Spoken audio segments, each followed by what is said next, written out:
For refusing to house my sister's family after she lost everything? I never thought a normal Saturday dinner at my parents' house would mark the beginning of such a drastic change in our family.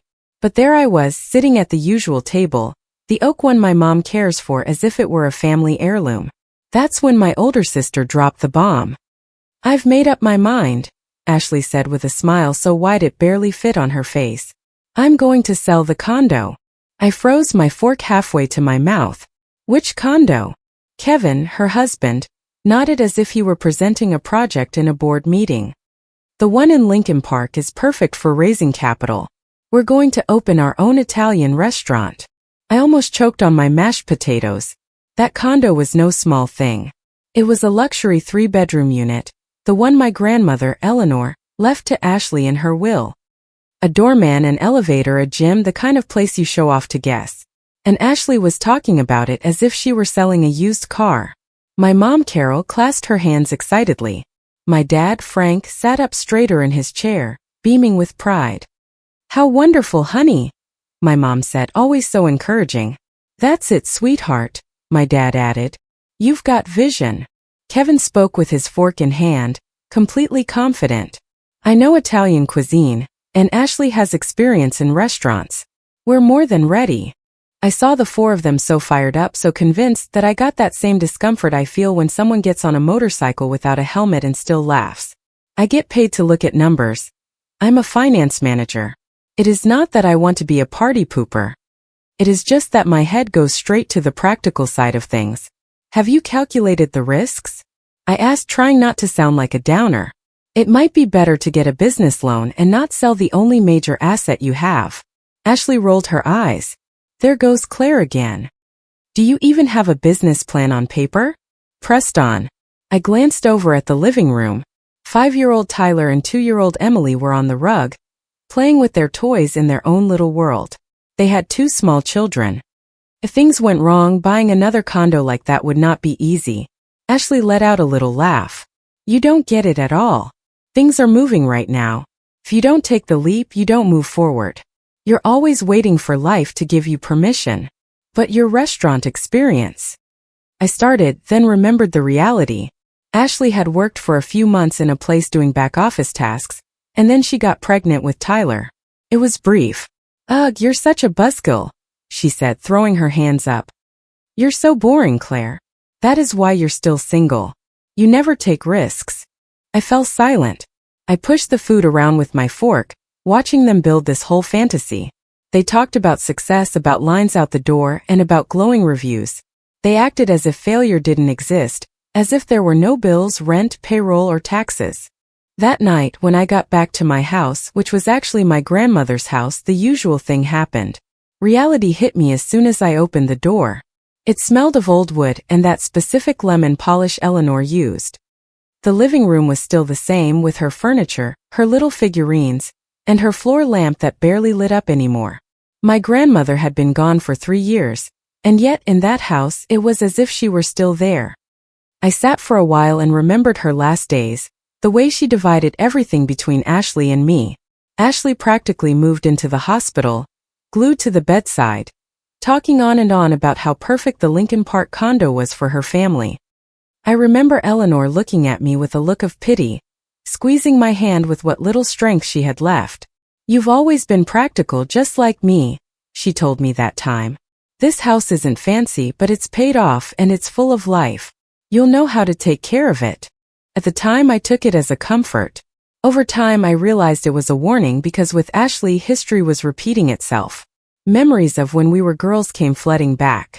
I remembered the time she threw a tantrum for 2 hours because my mom bought her a bike in the wrong color. I recalled when she threw herself on the floor of the mall because my dad wouldn't buy her another pair of designer jeans. And there was that Christmas she spent 3 days not speaking to anyone because she got the previous year's iPhone model instead of the new one. My parents always applauded everything she did. If Ashley wanted something, it was done. If Ashley had a dream, it was funded. If Ashley got angry, she was the one who received an apology. I, on the other hand, was the one who exaggerated, the negative one, the one who saw the bad in everything. I made myself tea in Eleanor's porcelain cup and tried to shake it all off. I had my own life. My job at Stonebridge Financial was demanding, yes, but I liked it. I had a big presentation coming up, a portfolio restructuring project for an important client. If it went well, a promotion could follow. I needed to be focused. Ashley's restaurant dream wasn't my problem. Thinking about it wouldn't change a thing. Exactly 1 month later, my cell phone rang during my lunch break. I was reviewing the final numbers for the presentation when I saw my mom's name on the screen. For some reason, I got a strange feeling. "Claire, you're not going to believe this," Carol said as soon as I answered, almost squealing with excitement. "They did it. They sold the condo and found the perfect spot for the restaurant. It's in the West Loop, near all those new places." I took a deep breath. "And where are they living?" "They rented something nice," she replied, as if selling your only major asset was no big deal. "I'm watching Tyler and Emily while they get everything sorted out. So exciting. They're going to have a grand opening next month." My mom kept talking about the Instagram posts, how Ashley already had a ton of followers for the restaurant's page, and how Kevin was creating the menu. "It's going to be Italian fusion," she said proudly. "Imagine that." I gripped the phone tighter. Italian fusion, coming from Kevin, was the kind of phrase that gets you into trouble. I hung up and stared at the report on my screen. What came to my mind was what I had started researching after that dinner, without telling anyone.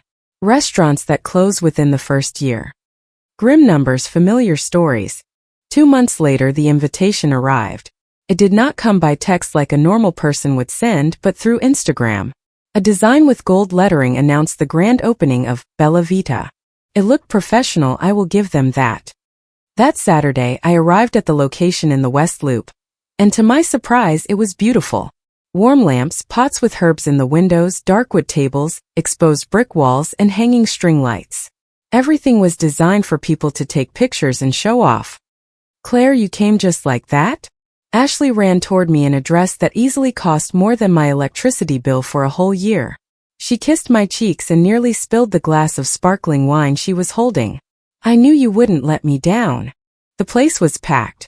Aunts, cousins, family friends, and Kevin's entire family were there. My parents were near the bar, as happy as if the restaurant were theirs. I had to listen to my dad bragging at the top of his lungs to Uncle Jim. "Just you wait," Frank was saying. "Ashley is going to be a big name in this business. She's got what it takes. Not like Claire, who'll just stay in an office until she retires." My mom nodded, delighted. Some people are born to lead, and some people, well, they feel more comfortable following. I pretended not to hear. Honestly, it didn't hurt as much as it used to. I understood years ago that at family gatherings I was never the story they told with pride. "Congratulations," I said to Ashley sincerely, raising my glass. "It really looks beautiful. I hope it goes incredibly well for you." The following months became a routine. Every Sunday at my parents' house was basically a report on Bella Vita. Ashley would sometimes arrive with the kids and Kevin, sometimes alone, and she would take over the table with stories of her empire.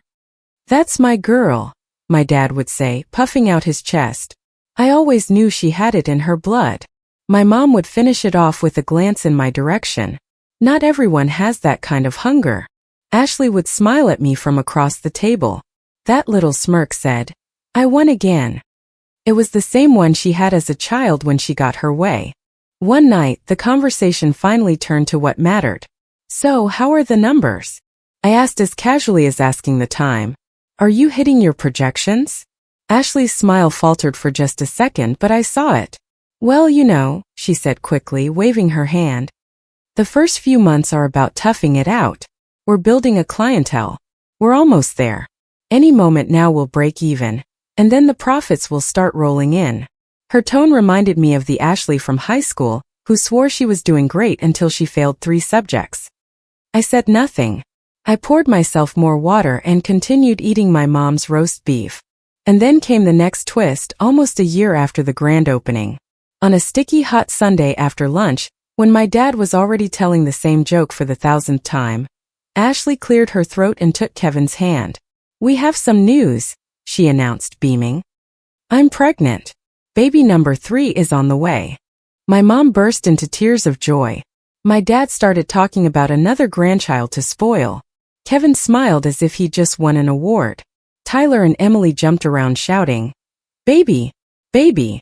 I breathed slowly, choosing my words carefully. "Are you sure this is a good time?" With the restaurant just getting on its feet and all. The silence was immediate and harsh. The kind that sends a chill down your spine. My mom shot me a death glare. "Claire," she said in a voice that could cut glass, "how dare you? A baby is always a blessing." And then, as if she couldn't help herself, she went for the usual jab. "You would understand if you had children or a husband. You're almost 31, my dear. You're not getting any younger." I didn't answer. I stayed quiet and swallowed the comment, as I had so many times before. 8 months later, Mia was born. She was a beautiful baby with light eyes like Ashley and dark hair like Kevin. Everyone doted on her. But I started to notice things. The dark circles under my sister's eyes, even with makeup, the way Kevin checked his phone with a tense expression, the heavy atmosphere that surrounded them. The truth came out 3 months after the birth. At another family dinner, Ashley was just pushing food around her plate. She looked exhausted. Kevin no longer had that confidence from the early months. There was a restlessness in his hands. "We're having trouble at the restaurant," Ashley admitted, as if each word pained her. "Staff turnover is killing us. We've already lost 6 chefs because Kevin won't stop trying to reinvent things." Kevin shifted in his chair. "I just want to improve the concept."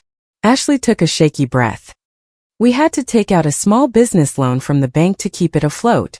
And on top of that, we burned through the money from the sale on the rent, the renovation, and the payroll. The numbers aren't what we thought they'd be." I remained silent. I remembered that first dinner, my questions, the obvious solution, the loan they should have taken out from the beginning without selling the condo. But I didn't say, "I told you so." There was no need. Reality was already screaming it. The next 6 months were like watching a car crash in slow motion. Every week brought a new problem. First, the lunch crowd dropped off. Then dinner reservations stopped. The Instagram page, once full of pretty photos and smiles, went silent. The last post was a sad 2-for-1 Tuesday promotion that got about 3 likes. I found out through my mom's daily calls. "It's just a rough patch," Carol would insist. "It happens to everyone." And then another call. They had to fire half the staff. Another. Now they're closing on Mondays to save money. One more. Kevin got into a fight with the chef because he wanted to add sushi rolls to the Italian menu. I clenched my jaw hearing sushi in an Italian place in the West Loop with high rent, 3 kids and a baby. By then, the 2nd year since the opening had passed, and even though my mom denied it, it was impossible to pretend anymore. The debts were piling up like unpaid bills. Suppliers, back rent, taxes, everything. The final blow came when their main investor pulled out. It was over. They had no choice but to sell Bella Vita for a fraction of what they had put in. The sale barely covered part of the business debts. They were still on the hook with the bank for over $200,000. And there they were. Ashley, Kevin, and their 3 children, Tyler, now 7, Emily, 4, and Mia, who had just turned 1, with no home of their own, no steady income, and a debt that would keep you up at night. I almost skipped the next Saturday dinner. My mom called to remind me, and there was something strange in her tone, like a disguised urgency. I went. I arrived at my parents' house in Naperville just as the sun was setting.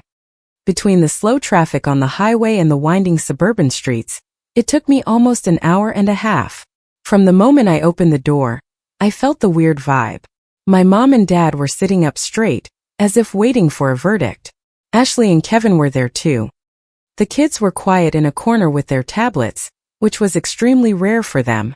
Mia was asleep in her car seat. I didn't even have time to pour myself a glass of water. My dad cleared his throat. "Claire, we've made a decision." My stomach tightened. "What decision?" My mom spoke up. "Your sister and her family need a place to stay." Ashley looked at me as if it were the most obvious thing in the world. "We're going to move into your house." I felt like someone had shined a spotlight in my face. "What do you mean, my house?" I asked slowly. "Temporarily," Ashley said, shrugging while looking at her still perfect nails. "It's not forever." "And how long is temporarily?" Kevin crossed his arms. "I need time to find the right position." Ashley took the floor calmly, as if she were asking for a small favor. "A few years, I don't know, whatever it takes." I obviously can't work. 3 kids and Kevin needs to find something at his level. I'm not going to be flipping burgers, Kevin blurted out, puffing up his chest. I was a business owner. I need an executive role. Ashley smiled as if she were closing a deal. And you have that huge house all to yourself. You don't even use it. And honestly, Claire, you're over 30. The probability of you getting married and having kids, well, it's looking tough.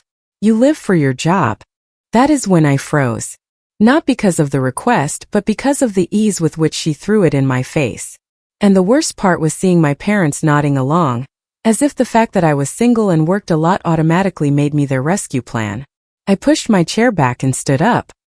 The leg of the chair scraped loudly on the floor, and everyone flinched. No, I said. Ashley's brow furrowed in confusion. Seriously, what? No, I repeated.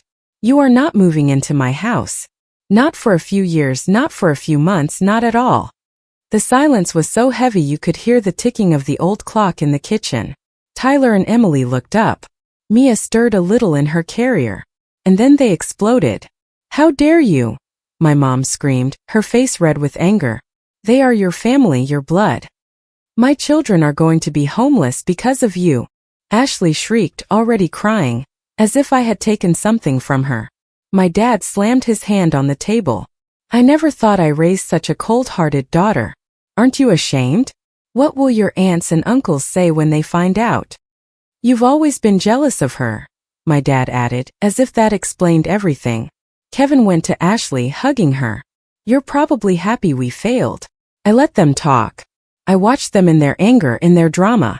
Heartless, selfish, bad daughter, bad aunt, bitter, spinster, all of it. And when they ran out of breath, I spoke. You know who can take you in? I said in the calmest voice of my life. You can. You were so excited about the plan.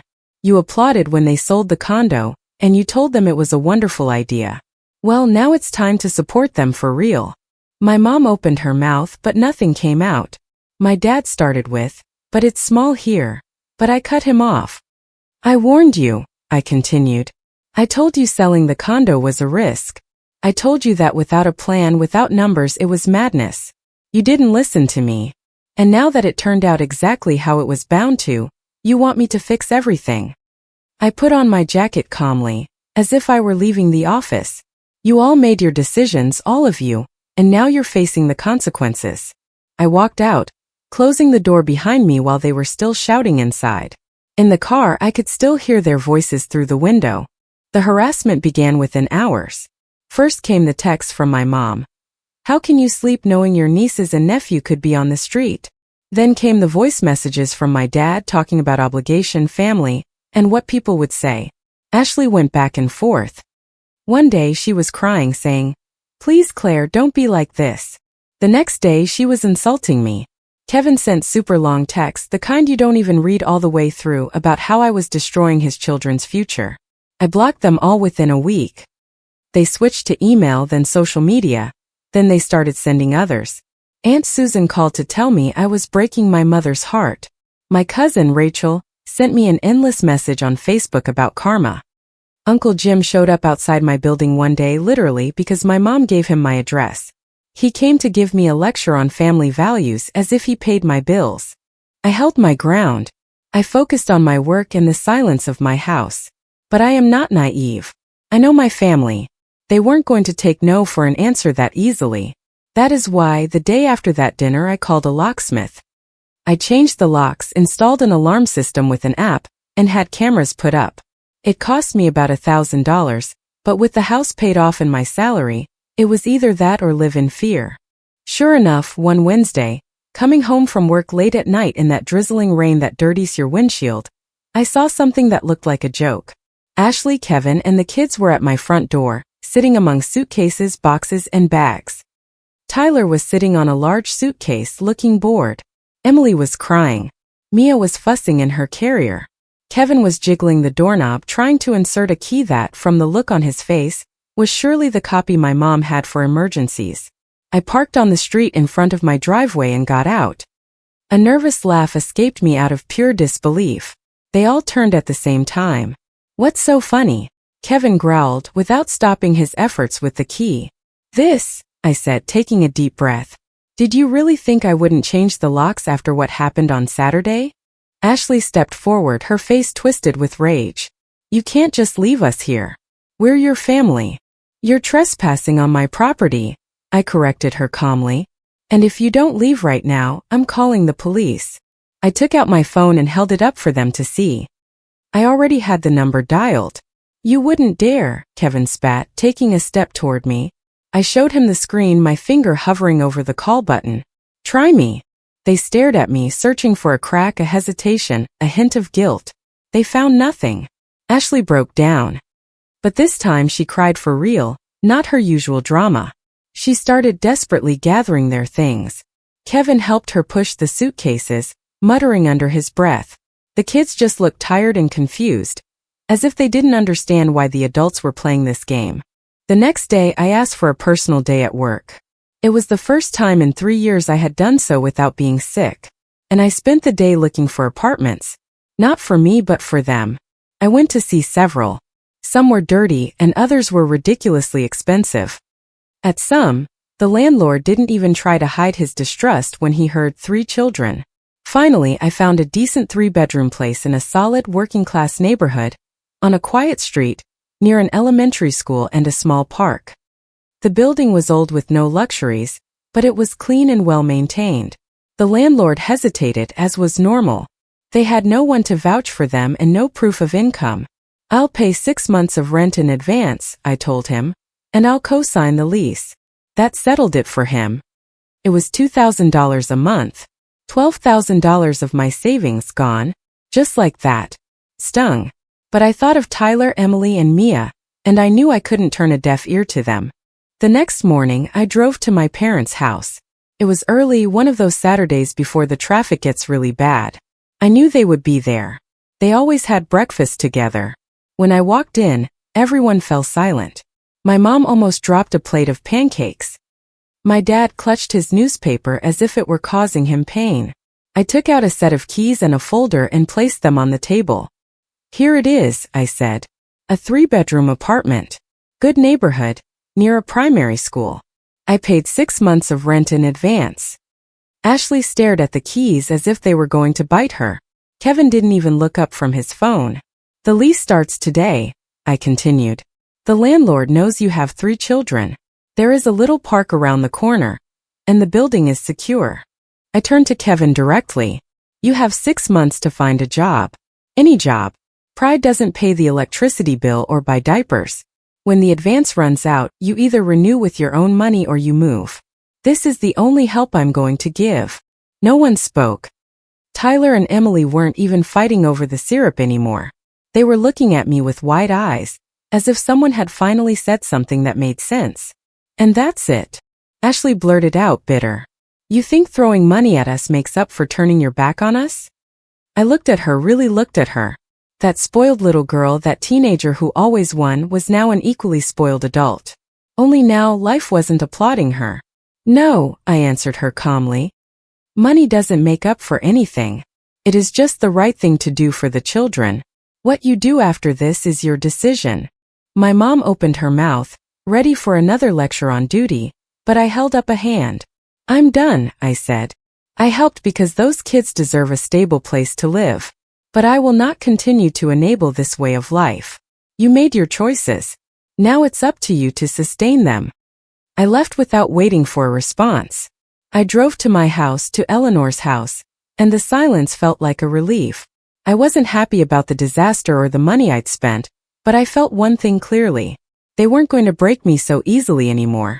3 months have passed since that Saturday. Through Aunt Susan, who still speaks to me, albeit with a tone of disapproval, I know that Ashley and her family are still in that apartment. Kevin, they say, is still looking for something at his level. Ashley spends her time complaining on social media about how hard her life is. My parents are the same as ever, bringing them groceries and watching the kids, as if that erases what happened. I haven't spoken to any of them since the day I gave them the keys. What I did do was focus on myself again. I enrolled in an investment management class in the evenings. It was something I had been putting off for years because I didn't have the energy for more drama. And a week ago at work I got the promotion. I am now a senior finance manager. I got the email from Human Resources. I read it twice and the only thing I did was turn off my phone for a while. Not for revenge, not out of pride, but for peace. Comment. Sometimes the hardest decisions we have to make involve the people we love the most. Setting healthy boundaries is not an act of cruelty, but a necessary step toward protecting your own mental well-being. True kindness means helping others find stability without enabling choices that pull everyone down. We all have to take ownership of our actions and the consequences that follow. Standing your ground requires immense courage, especially when you feel misunderstood by your own family. You have the right to step away from chaotic environments and choose peace over constant drama. Investing energy back into your own life and goals is a beautiful way to heal and move forward. I hope this reminds you that your worth is not defined by how much you sacrifice for others. Please remember to be gentle with yourself as you navigate your complex relationships. Let me know in the comments how you practice setting boundaries in your daily life. If you liked it, don't forget to leave a comment and support the channel by subscribing. See you in the upcoming stories.